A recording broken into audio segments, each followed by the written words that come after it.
So hi guys and welcome back to my channel. আজকে আবার আপনাদেরকে একটা নতুন ভিডিওতে স্বাগত জানাই। তো অনেক দিন ধরে আমি আপনাদেরকে ভিডিও দিতে পারিনি, তার জন্য আমি ক্ষমা চেয়ে নিচ্ছি। আর আজকে ওয়েদারটা দেখো কত সুন্দর ভালো। আর আজকে দুপুরবেলা আজকে ভিডিওটা করছি, এর কারণ হচ্ছে আমি সকালে ভিডিও বানাতে পারিনি। আর এদিকে পিছনে দেখো খাবে বলে এরা সব চলে এসছে। আর রিসেন্টলি দুটো পায়ের বাচ্চাও হয়ে গেছে, এই জন্য এরা সবসময় শুধু খাচ্ছে বেশি বেশি করে। আর ওদিকে দেখাই তোমাদেরকে, আমার ছেলেটা কোথায় একটা চলে গেছিলো, ওদের আজকে ডিম ফুটে বাচ্চা হয়েছে। এই দেখো, এই দেখো, এই দেখো,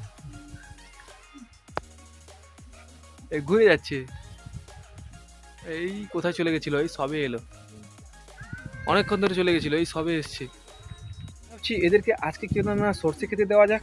বাড়িতে সর্ষে নিয়ে নিয়েছি, আর এদিকে দেখো এদিকে চলে এসছে। এদেরকে আজকে আমি একটা স্পেশাল খাবার খেতে দিয়েছিলাম, সেটা হচ্ছে এইদিকে দেখো, হ্যাঁ, কুঁড়ো আর মেষ। কারণ এর কারণে যে বাচ্চাগুলো হয়েছে, বাচ্চাকে খাওয়াতে মেষ আর কুঁড়ো খুবই সাহায্য করে, তাই আমি এগুলো নিয়ে নিয়েছিলাম। আর এদিকে দেখো আমার ম্যাড্রেসিটা, এর জোরটা কালকে চলে গেছে, ওইদিকে চলে গেছে।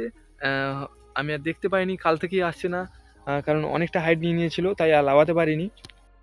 আয় আয় আয় আয় আয় আয় আয় আয় আয় আয় আয় আয় আয় আয় আয় আয় আয় আয় আয়। তো বন্ধুরা দেখো, এই চোখ কালোটা দেখো আমার হাতে খাবে। আয় আয় আয় আয় আয় আয় আয় আয় আয় আয় আয় আয়।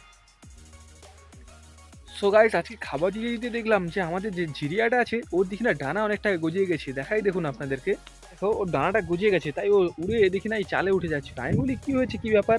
আর এই এই যে আমার মোটা কালু ভাই, এই কালু ভাইয়ের কিন্তু ডানা এক ডানা নেই, তবু এ পুরো টিপে উঠে যায়।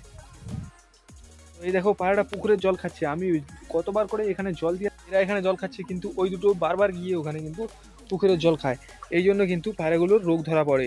গাইস এখানে দেখো আমার বেলাটা বাচ্চা নিয়ে বসে আছে, বাচ্চাগুলোর কি কালার হবে সেটা কিন্তু আমি বুঝতে পারছি না, তাই কি কালার হতে পারে সেটা কিন্তু অবশ্যই তোমরা কমেন্টে জানাও। আর এদিকে তোমাদেরকে দেখাচ্ছি, পায়রাগুলোকে অনেকদিন পর সরষে খেতে দিয়েছি, তো তাই পায়রাগুলোর অবস্থা তোমরা দেখো এদের অবস্থা। সর্ষে খাওয়ালে কিন্তু পায়রার গ্লিচ অনেক বাড়ে, পায়রার কালার অনেক শার্প হয়, আর পায়রাগুলো উড়েও অনেকক্ষণ ভালো। তাই শীতে সবাই যেন সর্ষে খাওয়াও পায়রাকে, খুবই ভালো হবে। সো হাই গাইজ, তো আজকের ভিডিওটা এই পর্যন্ত। ভিডিওটা যদি ভালো লেগে থাকে অবশ্যই কিন্তু একটা লাইক করবেন, আর চ্যানেলটিকে অবশ্যই সাবস্ক্রাইব করে দেবেন যদি চ্যানেলে নতুন হন। দেখা হবে পরের ভিডিওতে, বাই।